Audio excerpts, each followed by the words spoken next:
오늘 하나님께서 우리에게 주신 말씀은 요한복음 17장 1절부터 11절까지 말씀입니다. 요한복음 17장 1절부터 11절까지 말씀입니다.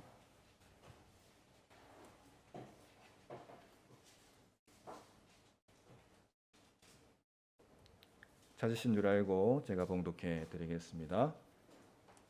예수께서 이 말씀을 마치시고 눈을 들어 하늘을 우러러보시고 말씀하셨다. 아버지, 때가 왔습니다. 아버지의 아들을 영광되게 하셔서 아들이 아버지께 영광을 돌리게 하여 주십시오. 아버지께서는 아들에게 모든 사람을 다스리는 권세를 주셨습니다. 그것은 아들로 하여금 아버지께서 그에게 주신 모든 사람에게 영생을 주게 하려는 것입니다. 영생은 오직 한 분이신 참 하나님을 알고 또 아버지께서 보내신 예수 그리스도를 아는 것입니다. 나는 아버지께서 내게 하라고 맡기신 일을 완성하여 땅에서 아버지께 영광을 돌렸습니다. 아버지 창세전에 내가 아버지와 함께 누리던 그 영광으로 나를 아버지 앞에서 영광되게 하여 주십시오. 나는 아버지께서 세상에서 택하셔서 내게 주신 사람들에게 아버지의 이름을 드러냈습니다. 그들은 본래 아버지의 사람들인데 아버지께서 그들을 나에게 주셨습니다. 그들은 아버지의 말씀을 지켰습니다. 지금 그들은 아버지께서 내게 주신 모든 것이 아버지께로부터 온 것임을 알고 있습니다. 나는 아버지께서 내게 주신 말씀을 그들에게 주었습니다. 그들은 그 말씀을 받아들였으며 내가 아버지께로부터 온 것을 참으로 알았고 또 아버지께서 나를 보내신 것을 믿었습니다. 나는 그들을 위하여 빕니다. 나는 세상을 위하여 비는 것이 아니고 아버지께서 내게 주신 사람들을 위하여 빕니다. 그들은 모두 아버지의 사람들입니다. 나의 것은 모두 아버지의 것이고 아버지의 것은 모두 나의 것입니다. 나는 그들로 말미암아 영광을 받았습니다. 나는 이제 더 이상 세상에 있지 않으나 그들은 세상에 있습니다. 나는 아버지께로 갑니다. 거룩하신 아버지, 아버지께서 내게 주신 아버지의 이름으로 그들을 지켜주셔서 우리가 하나인 것 같이 그들도 하나가 되게 하여 주십시오. 아멘.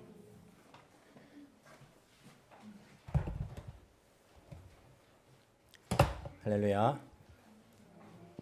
오늘도 하나님께서 우리 가운데 찾아오셔서 말씀을 통해서 은혜를 주시기를 간절히 소망합니다. 제가 가끔 이제 안 믿는 사람들과 이야기하다 보면요, 놀랄 때가 있습니다. 아직까지도 예수님을 기독교에서 믿는 예수님을 가공의 인물로 생각하는 사람들이 참 많습니다. 무식한 거죠, 그죠? 우리가 세계에서 뭐 종교 이렇게 말할 때에 가공의 인물은 없지 않습니까? 절에 다니는 사람들, 불교에 다니는 사람들, 석가모니도 가공의 인물도 아니고, 이슬람 뭐 이렇게 또 신자들도 뭐 마호메트라는 사람이 뭐 꾸며낸 사람은 아니지 않습니까? 다 이제 역사 속에 있는 인물이고, 뭐 유교의 공자도 마찬가지고, 또 철학에 또 어찌 보면 아버지라 하는 소크라테스도 마찬가지고, 이게 가공의 인물이 아니라 실제적인 인물들을 그렇게 따르는 것인데, 기독교만은 사람들이 이상하게 예수님을 만들어낸 인물로 생각하는 사람들이 참으로 많아요. 보면 일본에도 그렇고 한국에도 그렇고.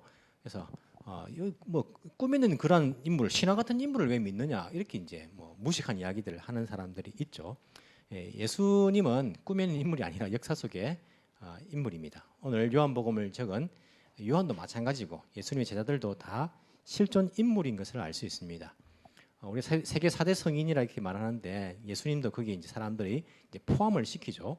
그래서 예수님을 안 믿는 사람들이든 믿는 사람이든 이 세상에서 예수란 어떤 인물인가를 이렇게 생각할 때에 두 가지 중에 하나를 선택해야 됩니다.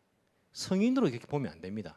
보면 안 되고 두 가지 중에 하나를 선택해야 되는데, 한 가지는 뭐냐면 자기 입으로, 예수라는 분은 자기 입으로 하나님의 아들이고 이 세상의 구원자다, 십자가에 달려 돌아 죽은 것은 사람들의 죄를 대신해서 죽었다라고 말했기 때문에 이 말을 받아들인다면 진짜 예수님을 구원자로 받아들이든지, 아니면 어떻게 거짓말쟁이, 사기꾼, 정신병자, 그렇지 않습니까? 자기 입으로 말하는 거예요. 자기 입으로 내가 하나님의 아들, 하나님이 보낸 하나님의 아들이고 이 세상을 구원할 구원자라고 자기 입으로 말했는데, 그것을 믿지 않는다면 이분을 단지 성인이라 이렇게 말하는 것은요, 무리가 있을 것 같아요. 거짓말쟁이, 아니면 사기꾼, 정신병자, 이렇게 받아들이든지, 아니면 자신이 말한 것처럼 이 세상의 구원자 하나님의 아들로 받아들인지 이 두 가지 중에 하나를 선택할 수밖에 없습니다. 어중간하게 성자 4명의 성인 가운데 한 사람이 이렇게 할 수는 없어요. 본인이 한 말이 있기 때문에 뭐 석가모니나 뭐 소크라테스나 공자 이런 사람들은요 자기가 하나님이 보낸 아들이고 뭐 신이다 이런 말은 안 했잖아요.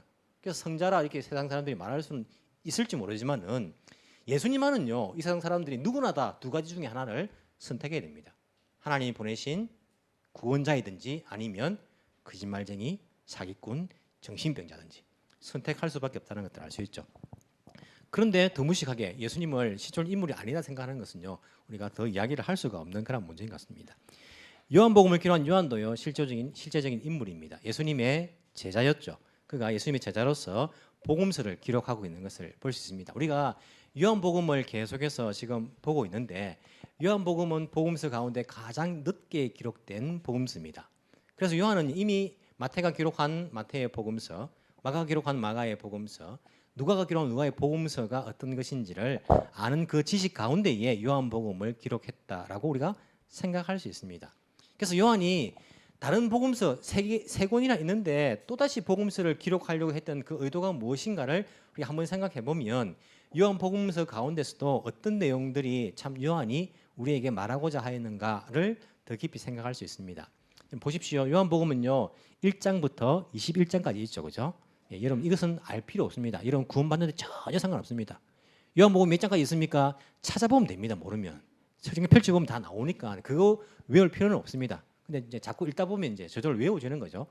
1장부터 21장까지가 있습니다. 보십시오. 자, 1장 우리가 보통 예수님의 공생의 사역이라 말하면 만 3년의 기간을 예수님의 공생의 사역이다. 자기 개인적으로 살았던 것이 아니라 하나님의 아들로서 구원자로서 메시아로서 살았던 그 공생애, 공적인 이제 생애다 이렇게 이제 말하는데 3년을 이야기합니다. 그 3년이 만 3년이기 때문에 만 3년이 되기 위해서는 6월절이 4번 있었다고 생각합니다. 그래서 첫 번째 6월절과 두 번째 6월절 사이에 1년, 두 번째 6월절과 세 번째 6월절 사이에 2년, 세 번째 6월절과 마지막 십자가에 달려 돌아가신 6월절, 네 번째 6월절 사이에 3년. 이렇게 만 3년 동안 4번의 6월절을 보내었다라고 생각을 사람들은 하고 있습니다. 물론 3번이다 이렇게 이제 이야기하는 사람들도 있어요. 하지만 뭐 3번이든 4번이든 하여튼 우리가 저는 4번으로 봅니다. 이 가운데 요한복음서를 보면 예수님의 탄생도 말하지 않아요. 자, 요한복음 1장을 보시면요. 어떤 내용이 나오냐면 첫 번째 6월절이 있기 전 이야기를 합니다. 예수님의 공생애 가운데 예수님이 첫 번째 6월절 있기 전에 뭐가 있었습니까? 세례를 받으시고 제자들 한 5명의 제자들을 만나셨어요. 그중에 요한의 제자들, 세례 요한의 제자들도 있었죠. 세례 요한의 제자에다가 예수님께로 온 사람이 있습니다. 뭐 안드레나 빌립 같은 사람들이죠. 5명이 특히 이제 그 중에서는 이제 나다나엘도 만나신 것을 이야기하죠. 빌립과. 그래서 이 제자들과의 만남, 첫 번째 6월절 있기 전의 이야기가 1장입니다. 자, 2장을 보시면요. 첫 번째 6월절 있기 전의 이야기와 첫 번째 6월절 이야기가 나옵니다. 예수님께서 갈릴리 가나에서 물로 포도주를 만드신 사건이 나오죠. 그죠? 첫 번째 6월절이 있기 전입니다. 그리고는 첫 번째 6월절 때 예루살렘으로 올라가셔가지고 성전을 깨끗하게 하시죠. 장사하는 사람들 다 쫓아내시는 이야기. 이게 첫 번째 6월절입니다. 요한복음 2장이 나옵니다. 3장에 보시면요. 니고데모와 이야기하시는 그 부분이 나오는데 니고데모는 예루살렘에서 만난 사람입니다. 첫 번째 6월절 때에 예루살렘에 올라가셔가지고 니고데모와 대화하신 그 내용이 3장에 나오죠. 그리고는 첫 번째 6월절 마치시고 다시 갈릴리로 올라가시는 도중에 사마리아를 거쳐가시는데 사마리아 여인과 만난 이야기가 4장에 나옵니다. 3장과 4장은 첫 번째 6월절과 두 번째 6월절 사이에 있었던 이야기라고 알 수 있죠. 그죠? 그리고 5장에 보시면요. 38년 된 병자를 고치신 사건이 나옵니다. 자, 38년 된 병자를 고치신 사건이 어디서 일어난 것일까요? 예루살렘에서 일어난 사건입니다. 즉, 두 번째 6월절 예루살렘에 올라가셔서 38년 된 병자를 고치신 것이 요한복음 5장에 나오고 있습니다. 6장에 보시면 오병이어의 기적이 나옵니다. 오병이어의 기적은 사복음서에 다 나오는 기적입니다. 중요한 기적이죠. 물고기 2마리와 보리떡 5개로 남자 성인만 5,000명을 먹이신 사건이 나오죠. 근데 이 오병이어의 기적의 사건이 세 번째 6월절 즈음에 있었다라고 알려져 있습니다. 그때에 예수님께서는 예루살렘으로 올라가신 기록이 없습니다. 즉 첫 번째 6월절, 두 번째 6월절 올라가셨는데 세 번째 6월절 때는 예루살렘에 갇히지 않고 그 당시에 오병이어의 기적이 갈릴리 근처에서 있었다라고 우리가 이제 이야기를 하죠. 이게 5장까지입니다.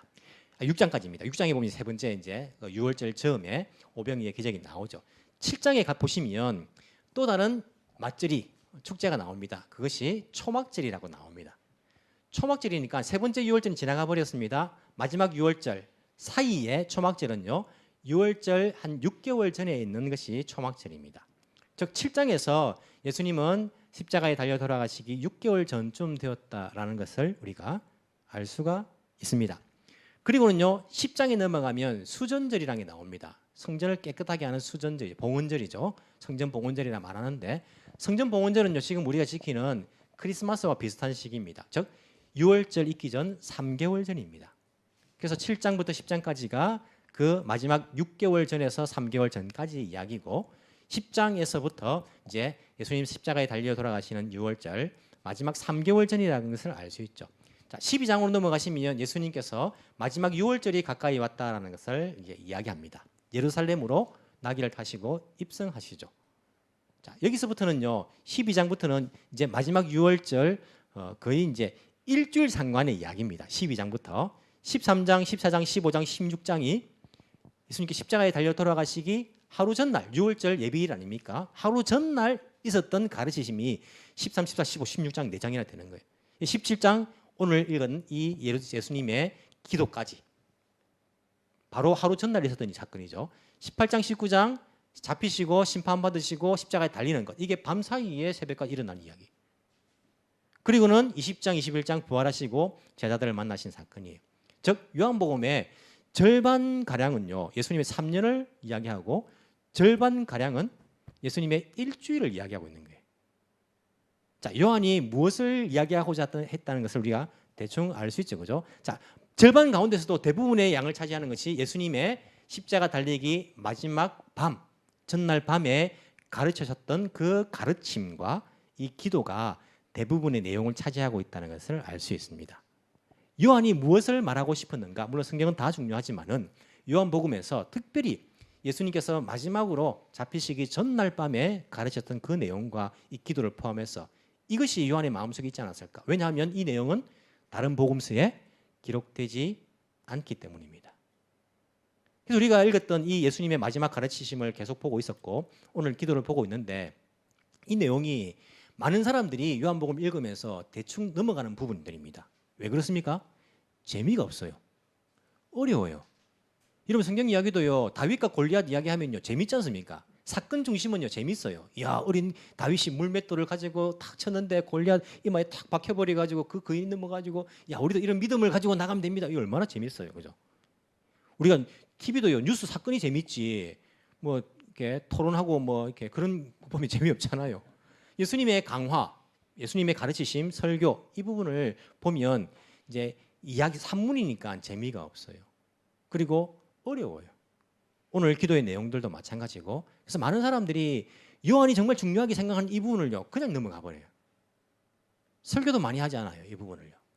저도 오늘 17장 이 본문의 내용을 가지고 제가 목회를 한 적이 벌써 25년 다 돼 가거든요. 뭐 부목사 생활 다 합쳐가지고 처음 이 설교라는 17장을 가지고 어려워가지고 재미가 없어가지고 하지만 요한이 얼마나 중요하게 생각했는가를 생각해 보면요 우리가 이 부분을 그냥 넘어갈 수가 없습니다. 특히 오늘 우리가 보는 이 예수님의 기도 17장 이것을 대제사장적인 기도라고 사람들이 이야기를 합니다. 왜냐하면 예수님께서 사람들 제자들과 하나님 사이에 중보적인 위치에서 제자들을 위해서 기도하신 내용이다 해서 대제사장적인 그런 기도라고 사람들이 이야기를 하는데 많은 사람들이 이 부분을 그냥 지나칠 때가 많습니다. 어렵기도 하고 재미없다라는 그런 이유 때문에. 하지만 여러분 생각해 보십시오. 예수님의 기도가 얼만큼 적혀 있습니까? 성경에 보시면 예수님이 가르치신 기도 주기도문 겟세마네 동산에서 이 잔을 내게서 거두어 주십시오 할 수만 있다면 3번 기도하신 것. 하지만 내 뜻이 아니라 아버지의 뜻대로 하십시오라는 기도. 그리고 오늘 있는 이 예수님의 대제사장적인 그런 기도. 여러분 예수님께서 기도하신 기도문인데 얼마나 중요하겠습니까? 신기하게도 여러분 예수님의 이 기도는요 다 내용적으로 통하는 부분들이 있습니다. 그래서 그것을 생각하면서 읽으시면요 또 그렇게 어려운 것만은 아니다라는 것들을 우리가 알 수 있죠. 여러분 진리를 깨달아가는 그런 재미가 있습니다. 사건적인 그런 부분들을 보면요, 다윗과 골리앗 이야기 뭐 재밌지만은 또 그런 재미와는 다른 이 진리를 깨달아가는 그런 재미가 또 있다는 거예요. 이 말씀을 깨달아가면서 그런 진리를 깨닫는 재미가 오늘 여러분 가운데, 우리 가운데에 있기를 간절히 소망합니다. 자, 1절을 한번 볼까요? 서론이 길었다 그죠? 자, 1절 보시면 예수께서 이 말씀을 마치시고, 이 말씀이 무엇입니까? 앞에서 말씀하신 제자들에게 마지막 밤 가르치신 그 내용들, 13장부터 나오는 예수님께서 그들에게 가르치신 그 설교 내용들을 다 마치시고 그 자리에서, 제자들이 있는 자리에 있습니다. 눈을 들어서 갑자기 하늘을 우르르 보시면서 이제 말씀하십니다. 그래서 우리가 기도라고 이야기합니다. 자, 어떻게 기도하십니까? 아버지, 때가 왔습니다. 이야, 때가 왔습니다. 이제 바로 그때입니다. 아버지의 아들을 영광되게 하셔서 아들이 아버지께 영광을 돌리게 하여 주십시오. 야, 예수님께서 처음부터 어려워요. 그죠? 처음부터 어려워요. 아버지, 때가 왔습니다. 아버지의 아들을 영광되게 하셔서 아들이 아버지께 영광을 돌리게 하여 주십시오. 무슨 말입니까, 여러분? 무슨 말일까요? 여기서 영광이란 말이 나오고 있는데 예수님께서 말합니다. 아버지, 때가 왔습니다. 지금 그때인데 아버지의 아들, 즉 나를 영광되게 해 주셔가지고 내가 아버지께 영광을 돌리게 해 주십시오라고 이야기하는 거예요. 무슨 말입니까, 여러분? 한국말인데도 잘 좀 어렵죠, 그죠? 자, 이 영광이라는 것이 무엇인가? 예수님께서 말씀하시는 아들을 영광되게 해서가지고 하나님께 영광을 돌리게 해달라는 이 영광이 무엇인가? 영광이 무엇일까요, 여러분? 여러분들은 영광이 무엇이라고 생각하십니까? 이 세상에서 영광은요, 잘 나가는 것입니다. 돈을 많이 버는 것이 영광이고 내 꿈을 이루는 것이 영광이고 내가 성공하는 것, 우리 학생들은 좋은 대학에 들어가는 것, 좋은 직장에 들어가는 것, 돈 많이 버는 것, 금메달, 올림픽에서 금메달 따는 것, 이것이 세상적으로 보면요, 영광이죠. 내가 권세를 누리는 것, 이게 영광입니다. 세상적으로는. 예수님께서 말씀하신 영광이란 무엇일까요? 만약에 세상적으로 보는 그런 영광이 예수님께서 말씀하시는 영광이라면, 아버지 하나님, 나를 영광되게 해서 영광 돌리게 해주십시오. 이 말은요, 내가 지금까지 이 사람들을 가르쳤고 내가 하나님께로부터 왔다 말했고 그리고 내가 구세주라고 구원자라고 메시아라고 말했는데 이 인간들이 말을 듣지 않아요. 나를 오히려 핍박하고 나를 못 살게 굴어요. 아버지, 아들 영광되게 해주십시오. 세상의 영광은요, 천사의 군대를 보내가지고 예수님을 반대했던 그 무리들을요, 한순간에 막 쓸어버리는 거예요. 고문을 해가지고, 그죠? 고통을 줘가지고 예수님이 정말 하나님의 아들인 것을 보여주는 겁니다. 예수님께서 많은 사람들 앞에서 하나님의 아들인 것을 보여주면서, 야, 봤지, 이제 내 말이 맞지? 이렇게 하는 것이 이 세상에서 말하는 영광이에요. 그런 영광이라면 예수님의 그 기도는요, 아마 그런 내용이 되겠죠. 하지만 그것이 아닙니다. 앞에 보면요, 아버지, 때가 왔습니다. 무슨 때입니까? 십자가.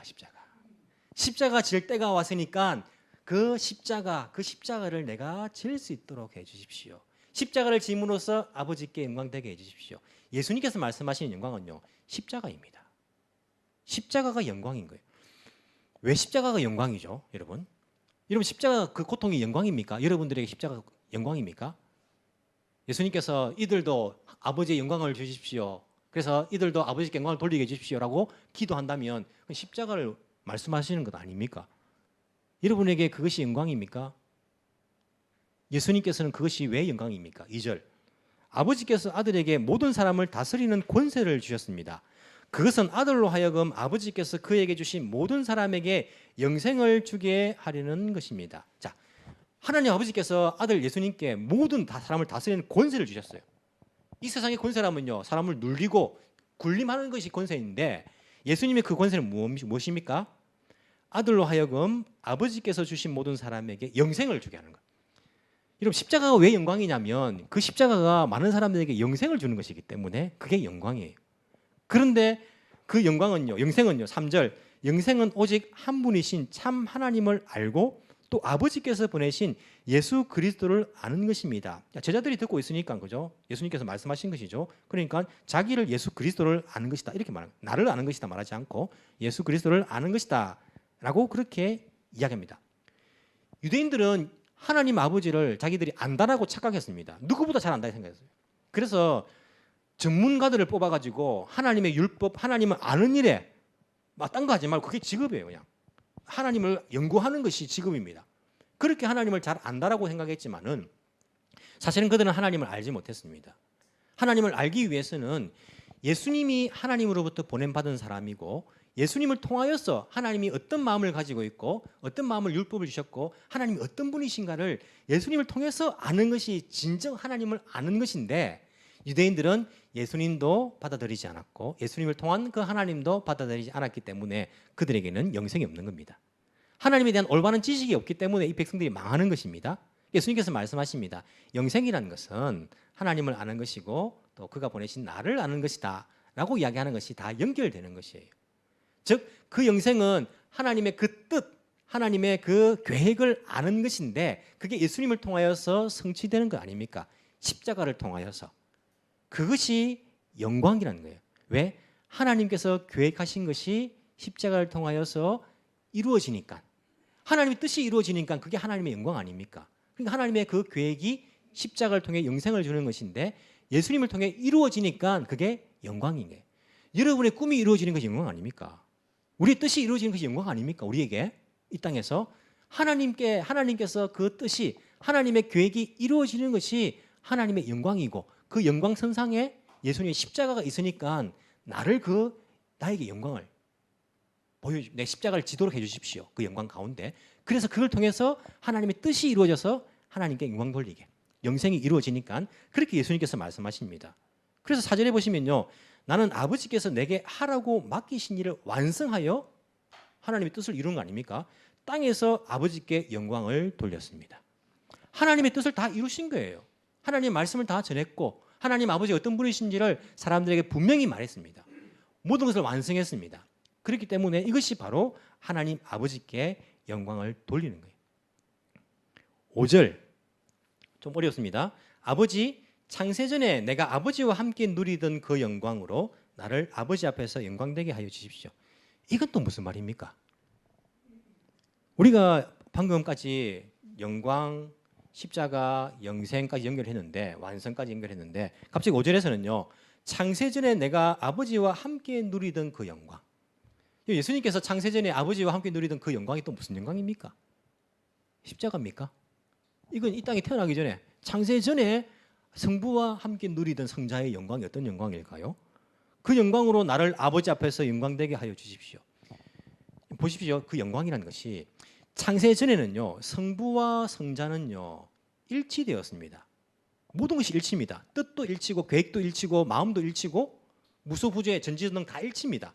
그런데 그 성자가 이 땅에 사람의 몸을 입고 오는 그 순간부터는요 일치되지 않는 부분들이 있습니다. 어떤 부분입니까? 성부 하나님은요 무소부재이십니다. 근데 성자 예수님은 사람의 몸을 입고 오니까요 이스라엘 유대 그 한 곳에밖에 있지 못하는 거예요. 거기 있으면서 한국에도 있고 일본에도 이게 안 되지 않습니까? 왜? 사람의 몸으로 오셨기 때문에. 그렇기 때문에 사람의 몸으로 오셨기 때문에 하나님 아버지는 안 먹어도 돼요. 주무시지도 않아도 됩니다. 근데 사람으로 오셨으니까 먹어야 됩니다. 자야 돼요. 피곤하면. 뭐 아프기도 할 수도 있지 않습니까? 피곤하기도 하고. 뿐만 아니라 십자가를 진다 하니까 이게 주저되는 거예요. 그래서 예수님의 겟세마네 기도는 이 잔을 내게서 거두어 주십시오.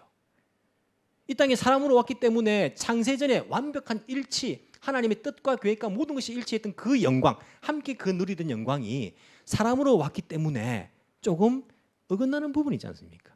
그 부분을 십자가를 통해서 완성, 십자가를 지고 하나님의 계획을 다 이룸으로 말미암아서 다시 회복하는 그 일들이 남았지 않습니까? 그래서 나를 아버지 앞에서 그 영광으로 영광되게 해달라는 것은 십자가와 부활을 다 마무리하게 해달라는 성천까지 그런 기도가 포함되어 있다는 것을 우리가 생각해 볼 수 있죠. 6절 나는 아버지께서 세상에서 택하여서 내게 주신 사람들에게 아버지의 이름을 드러내었습니다. 이게 아버지의 영광이죠. 하나님께서 의도하신 것입니다. 하나님이 어떤 분이신지를 사람들에게 가르쳐 주는 것.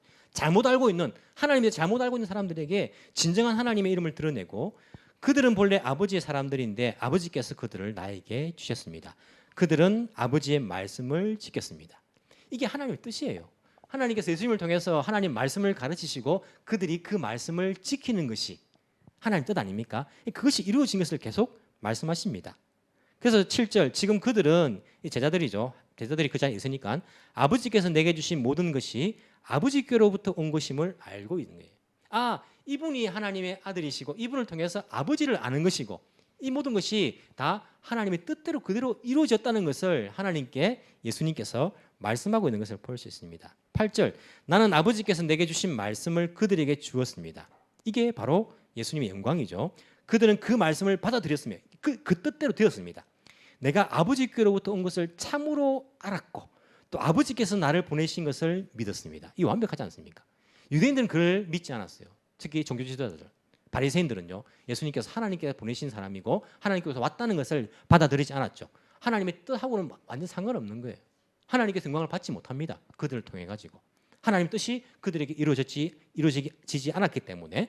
하지만 하나님의 사람들, 예수님의 제자들, 그들은 이것을 믿는 거예요.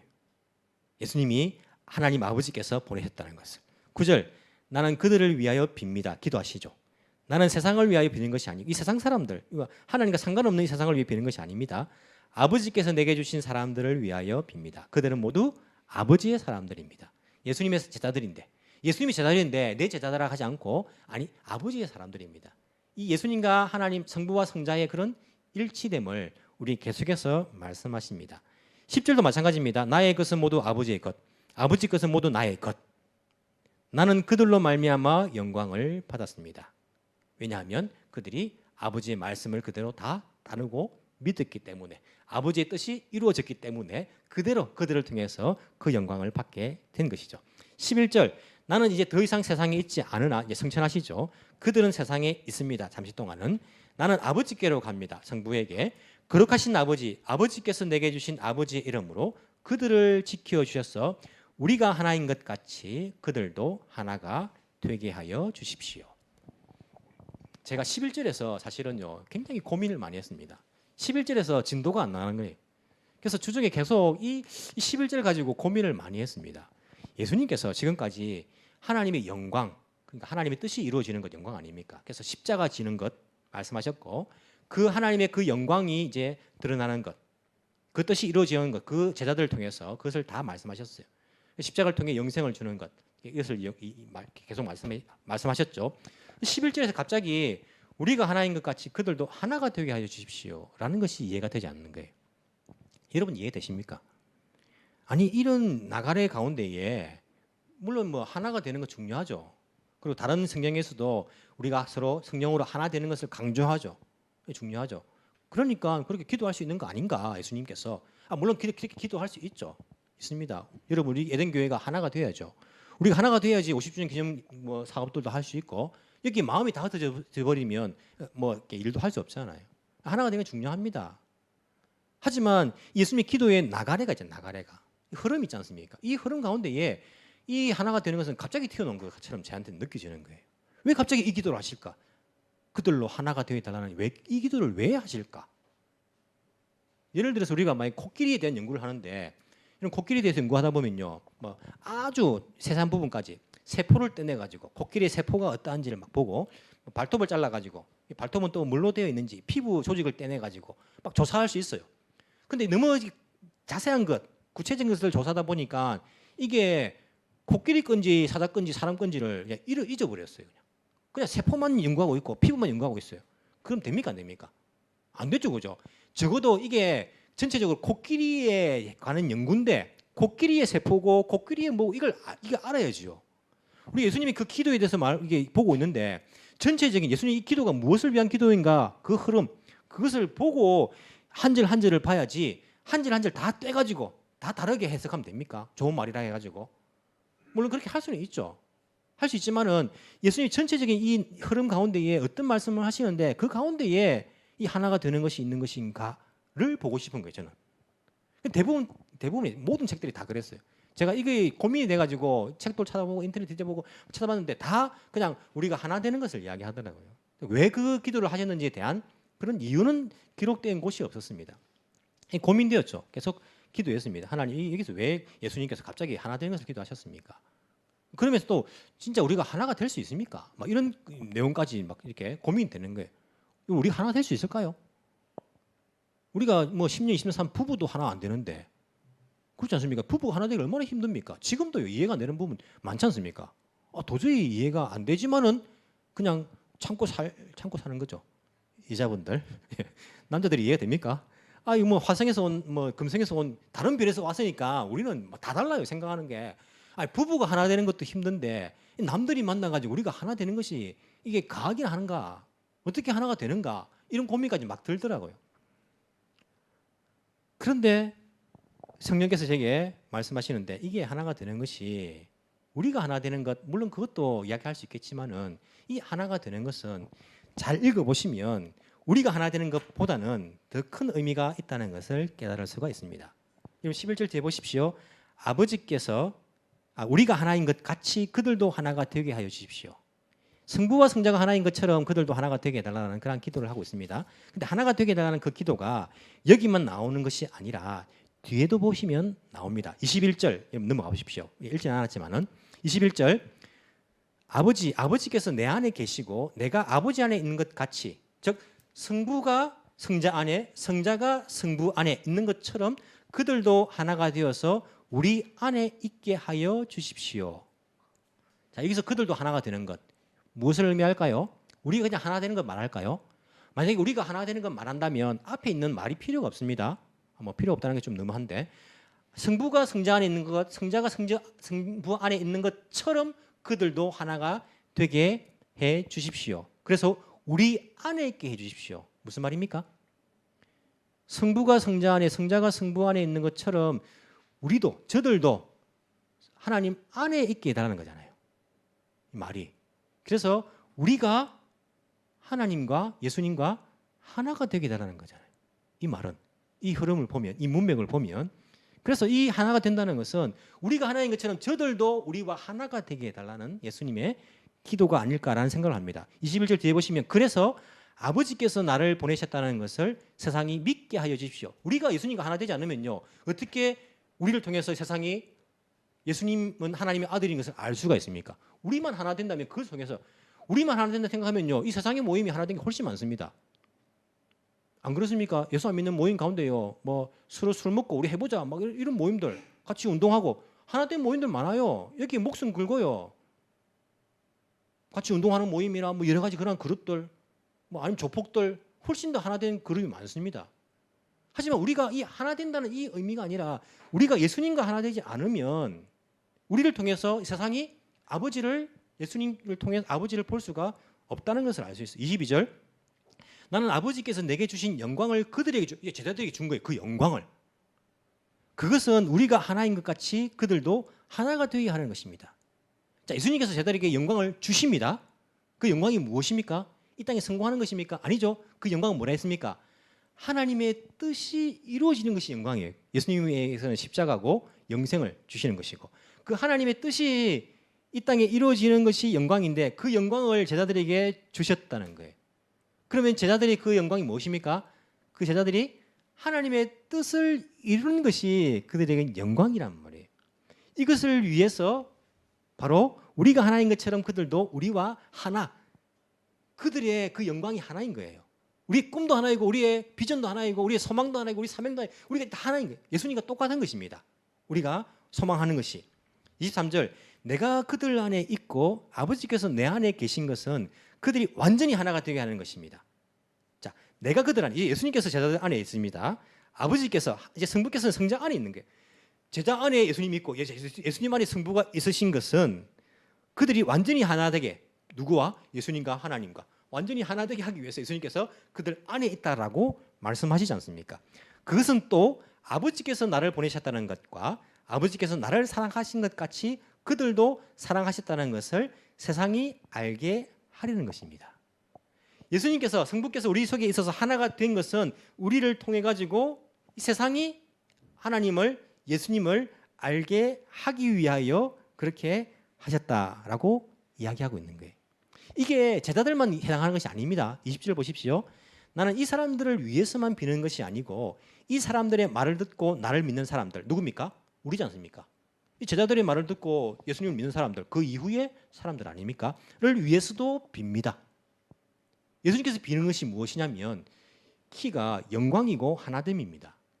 예수님은 처음부터 끝까지 하나님의 영광을 드러내는 것, 그것을 위해 기도합니다. 예수님에 있어서는 그게 십자가입니다. 십자가를 통해서 영생을 주는 것입니다. 죽어가는 사람들에게. 그것이 하나님의 뜻이라는 거예요. 하나님의 꿈이라는 겁니다. 하나님의 계획이라는 것입니다. 그 하나님의 뜻, 계획, 꿈이 예수님을 통해서 이 땅 가운데 이루어지는 것이 바로 예수님의 영광이고 그것이 이루어질 때 그것이 바로 성부의 영광이고 다르지 않는 것입니다. 그런데 이것이 성부와 성자로 그것으로 끝나는 것이 아니라 이것을 저들도 우리와 하나가 되어서 저들도 이 영광을 받아서 저들도 아버지 성부의 꿈이 성자 예수님의 그 말씀이 이들의 꿈이 되고 이들의 말씀이 되어서 이들을 통해 가지고 아버지의 뜻이 이 땅 가운데 이루어지는 것 그것이 이들의 영광이고 그것이 아버지의 영광이다. 그렇게 해 주십시오라고 예수님께서 이 17장에서 기도하고 계시다라고 우리가 알 수 있는 거예요. 즉 뭐냐면 예수님께서 기도하시는 것이 이 제자들이 바로 예수님 성부 성자처럼 하나님처럼 되게 해 주십시오라는 기도입니다. 이 땅에 속한 사람들이 아니지 않습니까? 예수님께서 계속 그것을 강조하지 않습니까? 여러분 보십시오. 13절부터 보십시오. 예수님과 이들이 일치된다는 것을 계속 이야기하십니다. 이제 나는 아버지께로 갑니다. 내가 세상에서 이것을 아뢰는 것은 기도하는 것은 내 기쁨이 그들 속에 차고 넘치게 예수님 기쁨이 그들의 기쁨이 되는 것이죠. 나는 그들에게 아버지의 말씀을 주었는데 세상은 그들을 미워하였습니다. 그것은 내가 세상에 속하여 있지 않은 것과 같이 그들도 세상에 속하여 있지 않게 예수님과 이 제자를 동일시하고 있는 거예요. 이들은 세상에 속한 것이 아니고 하나님 나라에 속하였다는 거예요. 나와 똑같이. 15절 내가 아버지께 비는 것은 그들을 세상에서 데려가시는 것이 아니라 악한 자에게서 그들을 지켜주는 이 세상에서 그들을 지켜주는 것이죠. 내가 세상에 속하지 않은 것과 같이 그들도 세상에 속하지 않았습니다. 예수님과 제자들이 똑같다라고 이야기하죠. 그리고 17절 진리로 그들을 거룩하게 하여 주십시오. 아버지의 말씀은 진리입니다. 성령은 진리의 영이시죠. 아버지께서 나를 세상에 보내신 것 같이 나도 그들을 세상에 보내었습니다. 똑같다는 거예요. 예수님하고 우리가. 그리고 내가 그들을 위하여 나를 거룩하게 하는 것은 그들도 진리로 거룩하게 하는 것입니다. 예수님께서 계속해서 말씀하시는 것은 예수님과 제자들이 동일한 일치되는 것을 이야기하시면서 완전하게 일치되어서 그들도 우리의 영광을 받아서 이 땅 가운데 그들을 통해 가지고 예수님 하나님 그 계획 십자가 영생 그것을 발견하고 사람들이 아버지 하나님을 알게 되는 것 영생을 받게 되는 것 이것을 위해서 이들도 우리와 하나가 되게 해주십시오라고 기도하는 것이 예수님의 대제사장적인 그러한 기도라고 할 수가 있습니다. 여러분의 영광은 무엇입니까? 여러분은 어떤 영광을 구하고 있습니까? 일주일 동안 어떤 영광을 위해서 살아가고 계십니까? 여러분들의 그 영광이라는 것이 하나님 아버지께서 생각하시는 그 영광과 다르다면 과연 우리는 하나님과 예수님과 하나됨을 이루었는가? 우리가 우리의 삶을 점검해 봐야 됩니다. 분명히 영생은 하나님과 그의 보내신 아들 예수님을 아는 것이라고 말했는데 그러면 모른다면 일치되지 않는다면 우리는 영생을 받은 사람들인가? 그것이 일치되지 않는다면 영생과 상관없는 것은 아닌가? 우리의 삶을 돌아봐야 됩니다. 우리가 이 땅 가운데 예수님께서 우리에게 원하시는 것이 무엇이냐면 예수님께서 제자들을 위해서 기도하실 때에 무엇을 위해 기도하시냐면 주님 아버지 이 제자들이 돈이 없습니다. 돈을 좀 주십시오. 내가 이제 떠나가는데 돈이 좀 있어야지 살지 않겠습니까? 이 세상 살아가는데 그것을 위해 기도하지 않았습니다. 아버지 이들이 내가 없는데 이제 몸이라도 건강해야지 이들이 일할 거 아닙니까? 그것을 위해서도 기도하시지 않았습니다. 예수님께서 만약에 여러분들 위해 기도해 주신다면 여러분들 어떤 것을 기도해 달라고 하시겠습니까? 예수님께서는 이 제자들을 위해서 또 그들의 말을 듣고 주를 믿는 사람들을 위해서 나와 하나가 되게 해주십시오.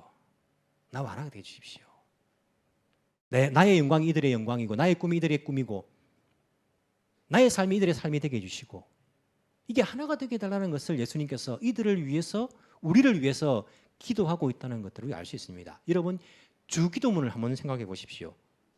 하나님 아버지의 나라가 이 땅 가운데 임하는 것 아버지의 뜻이 하늘에서와 같이 이 땅 가운데 이루어지는 것을 위해 기도하셨고 겟세마네 기도에서 내가 십자가를 지지 않고 할 수 있다면 이 잔을 내게서 비켜나게 해주십시오라고 기도하지만은 내 뜻이 아니라 아버지의 뜻이 이 땅 가운데 이루어지는 것을 위해서 기도하셨고 여기에 17장의 대제사장적인 기도에서 아버지의 뜻이 이들을 통하여서 이 땅 가운데 이루어지는 것 그것을 위해서 하나됨을 위해서 예수님께서 기도하고 계신다. 예수님의 기도는요 일관됩니다. 이 땅 가운데에 하나님의 영광이 드러나는 것 우리를 통하여서 그것을 위해서 기도하고 계시다는 것을 알 수 있어요. 우리가 예수님처럼 되는 것입니다. 그것을 위해서 그 하나됨을 위해서 예수님께서 기도하고 있는 것입니다. 이것은 범신론과는 다릅니다. 오늘날 뉴에이지 범신론 특징이 무엇입니까? 누구나 다 신이 될 수 있다. 누구나 다 신이 될 수 있고 모든 것에 다 신이 있다는 것이 범신론 아닙니까? 우리의 본질이 신이 된다는 거 아닙니다. 우리가 예수님처럼 된다는 것입니다. 왜? 이 세상에 속한 이 세상의 백성이 아니라 하나님 나라에 속한 하나님의 백성이기 때문에 우리가 하나님처럼 그렇게 된다는 것입니다. 이게 우리가 이 주님과 하나님과 일치됨을 이루는 것이라고 이야기할 수 있습니다. 따라서 우리가 이 땅 가운데 구해야 할 것은 무엇입니까? 예수님의 기도처럼 이 시대에 나를 향하신 하나님의 그 뜻이 무엇인가를 묻는 것입니다. 예수님께서는 그것이 바로 십자가였습니다. 그 시대에 예수님을 향하신 성부의 뜻은요, 십자가였고 십자가를 통해서 사람들이 영생을 얻는 것이 하나님의 뜻이었습니다.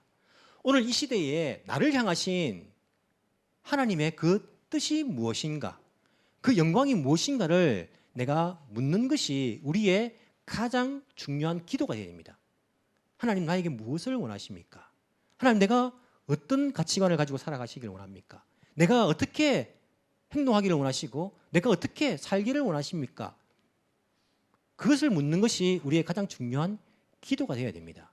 내가 예수님처럼 되는 것, 내 입술에서 나오는 말들은요, 예수님의 그 말이 되어야 되고, 나의 행동들은요, 예수님의 행동이 되어야 되며, 나의 가치관은요, 예수님의 가치관이 되어야 되고, 내가 이웃을 바라보는 것은요, 예수님께서 바라보시는 것이 되어야 되고, 나의 실천하는 모든 것들이 예수님처럼 되는 것이, 이것이 바로 나의 영광이고, 바로 이것이 하나님의 영광이라는 것을 우리가 깨달을 때에 과연 이 시대를 향한, 나를 향하신 하나님의 뜻이 무엇인가, 이것을 날마다 기도로 물으면서 우리 가운데에 예수님과 하나 된다면요, 우린 자연스럽게 서로가 하나 될 수밖에 없습니다.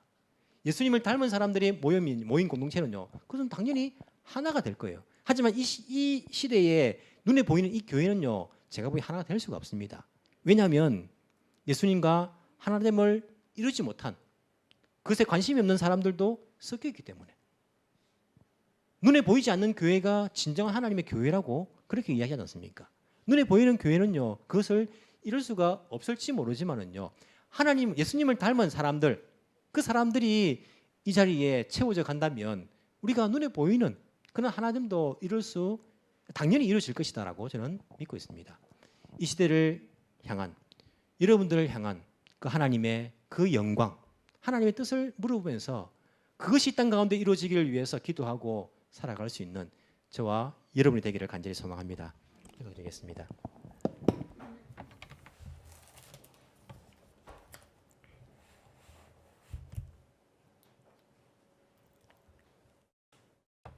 살아계신 하나님, 예수님을 통해 우리들에게 성부 하나님께 나아갈 길을 열어주시고 성령님을 통해 우리 주님과 하나 될 수 있게 해주심을 감사합니다. 우리가 세상과 하나 되지 아니하고 오히려 세상과 구별되며 주님의 가르침, 진리와 하나 될 수 있는 우리들이 되도록 주여 인도하여 주옵소서. 세상의 영광이 진정한 영광이 아니라 이 시대 나에게 주신 하나님의 뜻을 깨닫고 그 뜻이 나의 꿈이 되며 나의 사명이 되며 그 사명 다하는 것이 나의 영광이 되며 또한 창조 하나님께 영광이 되게 하여 주옵소서. 나의 언어가 주의 언어가 되며 주의 가치관이 나의 가치관이 되고 나의 행동들이 주의 행동이 되며 나를 통해 이 세상이 예수 그리스도가 창조주로부터 보내심을 받은 세상의 구원자이심을 알게 되는 그러한 역사를 우리 가운데 허락하여 주옵소서. 진리에 의해 자유를 얻어 세상에 얽매여 사는 사람들이 아닌 하나님 나라의 백성으로 참된 자유자로 살아갈 수 있는 저희들이 되게 주여 우리에게 주의 자비를 허락하여 주옵소서. 살아계신 예수님 이름으로 기도합나이다. 아멘.